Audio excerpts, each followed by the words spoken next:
Welcome back to the Privacy Report.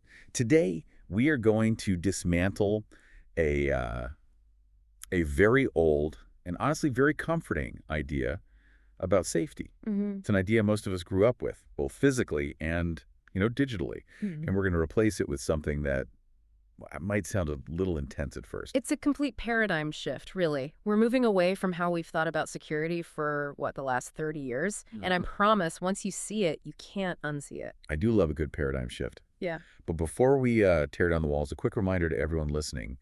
If you want to stay on top of these updates and get deeper insights sent right to your inbox, you can subscribe to our email newsletter at theprivacyreport.net. It's really the best way to keep up. Absolutely. Highly recommend it. Okay, let's get into it. I want to start with a mental image. When I think of security, classic security, I think of a medieval castle. Right. The classic. You've got the moat, the drawbridge, the high stone walls. The philosophy is, it's simple, keep the bad guys out. But once you cross that drawbridge, once you're inside, You're safe. You're trusted. You're one of us. The hard shell, soft center model. exactly. And that is how we built corporate networks, even home networks, for decades. Mm. Firewalls were the moat. If you Oh. had the badge to get in or the password for the Wi-Fi. You're in. You could basically just wander the halls freely. Yeah, And that model is dead. It is completely, utterly obsolete. dead. That's a strong start. Why is the castle dead? Because the whole castle and moat thing, it relied on a perimeter. It relied on a clear inside and a clear outside. But just look at how we work now. Right. Where is your data? It's on cloud servers. Where are your people?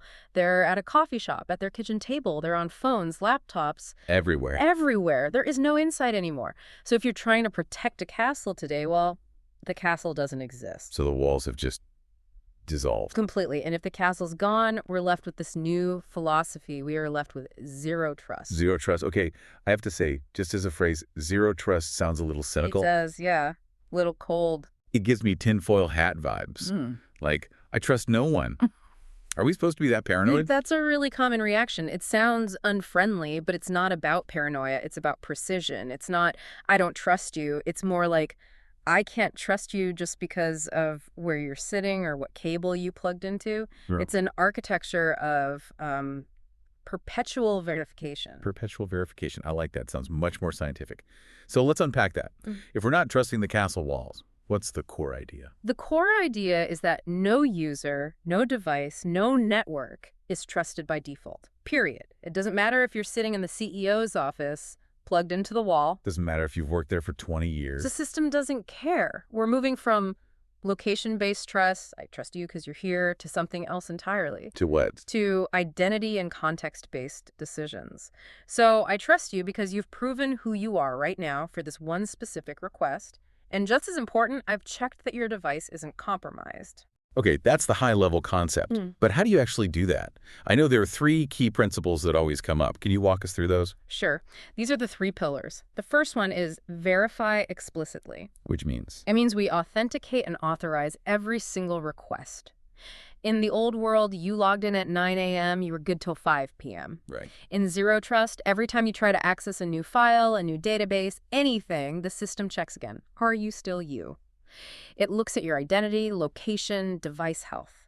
So it's not a bouncer at the front door. It's a bouncer at every single room inside the club. That's a great way to put it. Yeah. And that leads right into the second pillar, least privilege. And this one is huge for privacy. A need-to-know basis. Exactly. You get access only to the specific thing you need for your job and nothing more. Just enough access, just enough time. If you're in marketing, you don't get to see the engineering code. Which seems like common sense. But in the old castle model, once you were in, you could often just browse around, see everything. You could see printers, shared folders, everything. Least privilege locks that down tight. And the third pillar. Assume breach. That sounds ominous. It's realistic. You design your whole system assuming the hacker is already inside. You stop asking, how do I keep them out? And you start asking, what limits them if they're already here? I love that concept because it leads to my favorite analogy for this. We talked about the castle, but I've heard zero trust described as a submarine. A submarine. Okay, tell me more. Yeah, think about it. Submarines are designed for the worst case scenario, right? They have bulkheads, separate watertight compartments. Ah, I see where you're going with this. So if the hull is breached and water gets into one section, you can seal it off. The rest of the sub stays dry. The water, or in our case, the hacker, doesn't flood the whole ship. That's a perfect analogy. In security, we call that reducing the blast radius. If an attacker steals your password in a castle model, they have the keys to the kingdom. They go anywhere. But in a zero trust model, the submarine model, they get into that one little compartment. They might see your email, but they can't get to the financial database because the bulkhead doors are logged. They're contained. So why is this blowing up now? Is it just better tech, or is the world just getting scarier? It's a mix, but the threat landscape is the main driver. We mentioned remote work, that shattered the perimeter, but we also have SaaS sprawl. Meaning we use 100 different apps for everything. Exactly. Our data isn't on one server in the basement. It's on Salesforce, Google Drive, Slack, AWS. It's everywhere. You can't put a firewall around the entire internet. And I imagine the attackers are adapting to that. They are. Ransomware is the big one here. Implicit trust is why ransomware works so well. It just spreads like wildfire from laptop to laptop. Zero trust stops that lateral movement. It locks the doors between the rooms. And it's interesting, this isn't just some tech trend. This has some serious backing. We're not just talking about marketing brochures from software companies. No, this is now government policy. The U.S. National Institute of Standards and Technology, NIST, they formally endorsed this. They have a standard. SP 800-207. Catchy name. I know, right? But it defines zero trust for the federal government. And when NIST speaks, the industry listens. The Biden administration even issued an executive order mandating that federal agencies move to zero trust. That's a huge validation. Continually earned. I like that phrasing. It feels like a relationship philosophy. But let's ground this in the real world. Let's talk about the VPN. Oh, the VPN. For years, that was the gold standard for working from home. Right. The VPN is the classic long wire back into the castle. You log in and boom, your computer acts like it's sitting on a desk in the office. I remember having to fire up the VPN, wait for it to connect, and suddenly I had access to the shared drives. And that's the problem. The VPN gave you broad visibility. Once you're on, you can often see other devices on the network. If your home computer had a virus, it now had a direct tunnel to the corporate server. Super dangerous. And the zero trust way. How is that different for a user? In a modern setup, you often don't even know it's there. You don't connect to the network. You connect to specific applications. You get access to your email, your files, through a secure portal. You don't see the server. You definitely don't see the printers on the third floor. The network is invisible. Google pioneered this at a huge scale, didn't they? They did, with an initiative called Beyond Corp. It came out of a major hack they had years ago.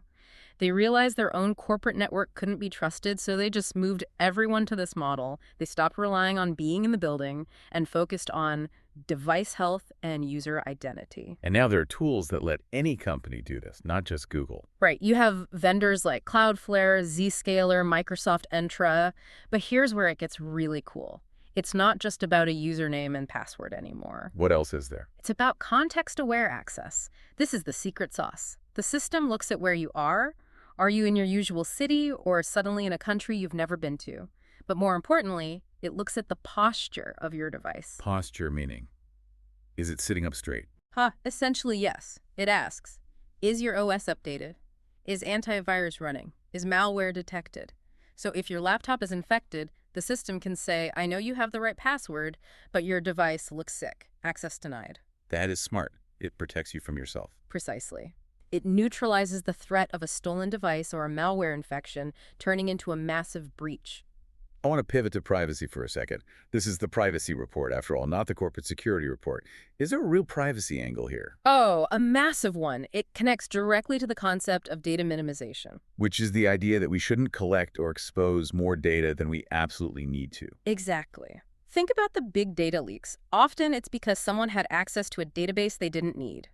With zero trust, if a breach happens, and remember, we assume it will, the attacker only gets the data that that specific user had access to. So instead of leaking 10 million records, they only get a few dozen files. Right. It protects user data from being sucked out in one giant vacuum operation. That makes sense. Okay, let's bring this down to earth. This all sounds great for Google, for the government. But what if I'm running a newsletter?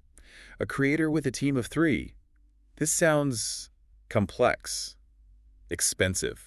It can feel that way, but the principles scale down perfectly. I'd argue it's even more critical for smaller teams because they don't have a 24/7 security team. Right. I mean, think about how many small businesses share passwords. Oh, constantly. What's the login for the Instagram account? And it gets texted around. Yeah. Or it's on a sticky note. That is the anti-zero trust. That is maximum trust, zero verification. Zero trust for a small business just means eliminating shared credentials, separating your admin account from your daily account. I could hear some listeners starting to sweat a little. Setting up least privilege policies, figuring out which tool to use, can be daunting if you're just trying to run your business. It is a mindset shift, and the technical side can be a hurdle. You don't want to lock yourself out of your own company. Exactly. And look, if you're running a small team or business and you're hearing this thinking, I need this, but I have zero time to become a security engineer, there is help for that. You might want to look into something like small business and creator consulting. It's a great option because you don't need a huge enterprise contract. You just need practical, privacy-forward guidance. Right. It's about getting help with tool selection, setting up simple policies and workflows so you can stop worrying about network settings and just get back to work. It's hands-on help without all the corporate complexity. And honestly, getting those basics right is 80% of the battle for smaller organizations. So we've praised this a lot, but I'm going to play devil's advocate. Yeah. What's the catch? If this system is continuously verifying me, checking my location, my device, isn't that just a fancy word for surveillance? That is a very, very valid concern. And this is the dark side we have to talk about. To verify trust, the system has to monitor behavior. It has to know where you are, what device you're using, what you're accessing. That sounds like a slippery slope to bossware, The tools that track if your mouse is moving. It can be, if it's poorly implemented or implemented by leadership with bad intentions. Yeah, zero trust infrastructure can absolutely be used for invasive employee monitoring. So how do we stop that? How do we get the security without the creepy surveillance? You have to watch the watchers. You need transparent logging policies. Employees need to know exactly what is being tracked. And there needs to be strict governance. The data collected for security should only be used for security. Right. Not for performance reviews. Not for tracking bathroom breaks. Exactly. That distinction is vital. It's about technical guardrails and policy guardrails. Another question. Is this a silver bullet? If I buy zero trust software, am I hack-proof? No, there is no silver bullet. It's a mindset, not just a product. You can buy all the right software, but if you configure it poorly, you're still vulnerable. It limits how far an attacker can go, but it doesn't guarantee they can't get in at all. Social engineering still works. The human element is still the weak link. Always. If I can trick you into giving me your credentials, I can still get in. Zero trust just limits the damage I can do once I'm there. And cost. Does this have to break the bank? Not at all. For the self-hosters and privacy nerds listening, you can use open standards, mutual TLS, identity-aware proxies. You can build this in your home lab with open-source tools without paying a cent to a major vendor. So, bringing it back to the listener, what can the average person do today to apply this mindset to their own life? The first step is an audit. An audit, everyone's favorite weekend activity. I know, but it's so necessary. Audit your access. Look at your Google account, your social media, who has access. Specifically, look at third-party apps. Like that quiz app I connected to Facebook in 2014 to find out which Harry Potter character I am. Exactly that. Or the calendar tool you tried once 3 years ago. Those apps often still have a key to your data. Remove anything that isn't strictly necessary. That's least privilege for your personal life. If an app doesn't need access today, revoke it. It's just digital hygiene, cleaning out the closet of digital permissions. It is. And look at your devices. Old tablets you haven't touched in a year, a phone you sold but didn't deauthorize, log them out. Reduce your attack surface. I have to admit, though, for an individual, that can feel like a massive chore. Doing a full audit of every device, every browser extension, it feels overwhelming. You don't even know where to look. It's true. We accumulate so much digital clutter. For listeners who are feeling that overwhelm, who are nodding along thinking, I need to do this, but I'd rather not guess, you can request a privacy checkup. That's a really useful resource for individuals. It is. It's a personalized assessment. An expert reviews your accounts, your devices, your network setup, and you get a clear action plan. It helps you lock down your digital life without spending a weekend reading tech manuals. And that peace of mind is worth a lot, just knowing you've closed those open doors. So as we wrap up, what's the big takeaway? We've gone from castles to submarines, from trusting everyone to verifying everything. The takeaway is that zero trust isn't about being unfriendly. It's about being realistic.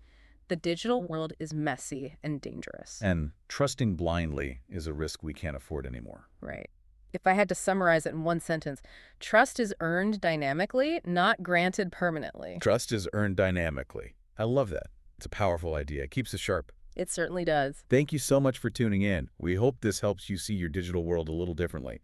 Please remember to like and subscribe to the Privacy Report wherever you get your podcasts. It really helps us out. And stay safe out there. Verify everything. See you next time. This episode was made with the assistance of AI.